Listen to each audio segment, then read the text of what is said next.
नमस्कार क्लास। आज के हमारे इस खास भौगोलिक विश्लेषण में आपका बहुत बहुत स्वागत है।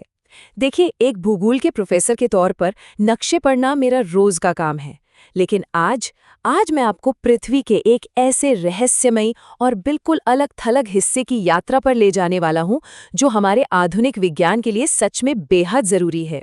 आज हम उस बिंदु की बात करेंगे जो पूरी दुनिया में लिटरली सबसे एकांत है।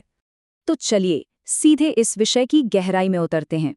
जरा एक पल के लिए अपने दिमाग में दुनिया का नक्शा बनाइए।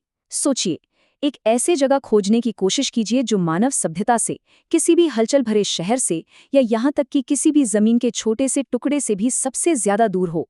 पृथ्वी की सबसे अकेली जगह आखिर कहाँ हो सकती है?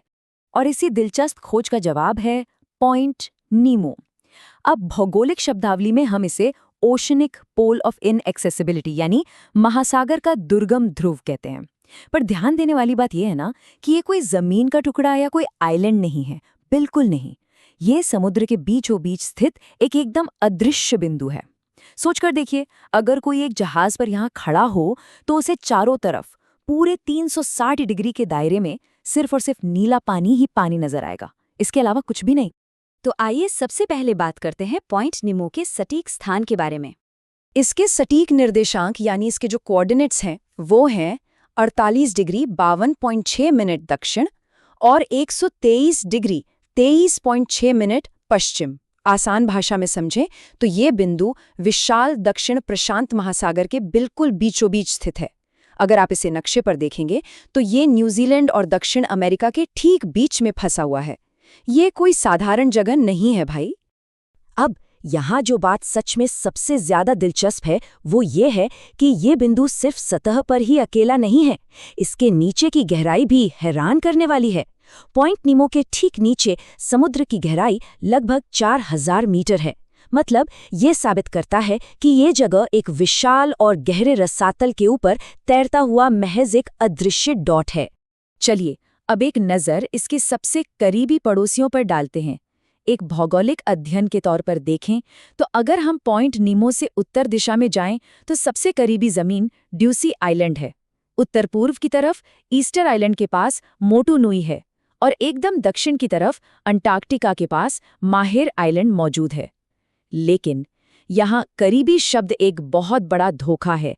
यकीन मानिए, जरा ये दूरी देखिए। ये तीनों करीबी माने जाने वाले द्वीप भी पॉइंट निमो से लगभग 2688 किलोमीटर दूर हैं। ये दूरी इतनी ज्यादा विशाल है कि ये बिल्कुल स्पष्ट कर देती है कि ये भौगोलिक निर्देशांक वास्तव में शारीरिक रूप से कितना अलग-थलग और एकांत है। इसके आसपास मीलों तक किसी भी तरह के जीवन या जमीन का कोई नामो निशान तक नहीं है। और यहीं से आता है हमारा अगला और शायद सबसे हैरान करने वाला पहलू, जमीन से ज्यादा करीब है अंतरिक्ष। और ये तुलना इस बात को बहुत ही शानदार तरीके से दर्शाती है। एक तरफ देखिए, पृथ्वी पर मौजूद सबसे करीबी इंसानों तक पहुंचने के लिए 2688 किलोमीटर की क्षैतिज यानी हॉरिजॉन्टल दूरी तय करनी होगी। लेकिन दूसरी तरफ जब हम सीधे ऊपर अंतरिक्ष की ओर देखते हैं तो हमारे सिर के ठीक ऊपर से गुजर रहा इंटरनेशनल स्पेस स्टेशन वर्टिकल रूप से पृथ्वी पर मौजूद किसी भी इंसान से कहीं ज्यादा करीब होता है। ये एक सच में अविश्वसनीय स्थानिक सत्य है। इसका सीधा सा मतलब ये है कि अगर कोई पॉइंट निमो पर खड़ा हो तो उसके सबसे करीबी इंसान इस पृथ्वी पर होंगे ही नहीं, बल्कि अंतरिक्ष में परिक्रमा कर रहे अंतरिक्ष यात्री होंगे। पृथ्वी की सबसे अकेली जगह पर इंसान के सबसे करीबी साथी वो लोग हैं जो इस ग्रह के बाहर हैं।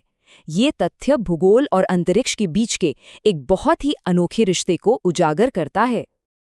अब आते हैं इस जगह के सबसे महत्वपूर्ण उपयोग पर, अंतरिक्ष के मलबे का कब्रिस्तान।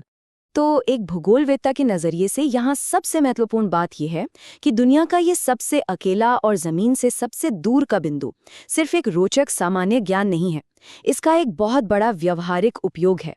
विभिन्न अंतरिक्ष एजेंसियों ने इस सटीक स्थान को एक स्पेस जंक डंप यानी अंतरिक्ष कबाड़ के डंप के रूप में इस्तेमाल करना शुरू कर दिया है।